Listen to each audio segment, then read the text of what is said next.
electricity microgrids in Newcastle, Councillor Mackenzie. And I'm very happy to second this. Thought you might be, Lord Mayor.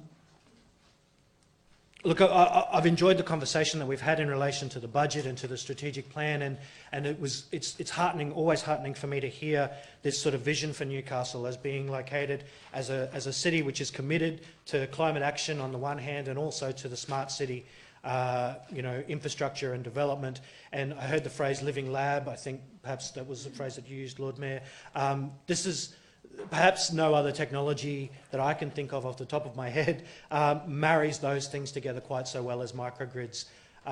Noting that, again, that Newcastle has a long history of leading as a council at a local government level on action for the abatement of climate change.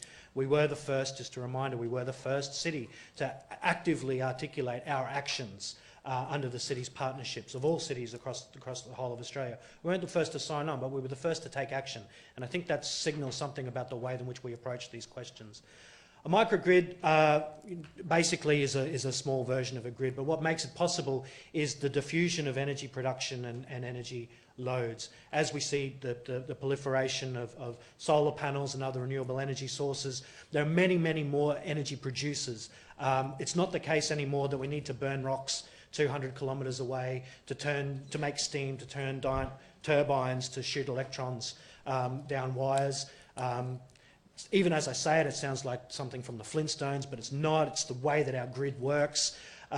What makes microgrids such an exciting prospect is we have the combination of that profusion and proliferation of energy production with smart technology that can enable that kind of peer-to-peer energy exchange. In other words, if I'm producing solar energy on my house when I'm not at home, and my neighbour is buying from the rock-burning infrastructure of the Stephenson's Thomas the Tank Engine type technology, instead of doing that, they're able to transfer that energy directly to me. So instead of me getting 7 cents for my kilowatt hour and then paying 27 cents, we can arrange some sort of peer-to-peer energy exchange. That microgrid can be facilitated at a neighbourhood level, it can be facilitated at an infrastructure level, it can be facilitated right across the whole of the city. This is absolutely the future of energy. No other council that I'm aware of has taken the steps to see that implemented.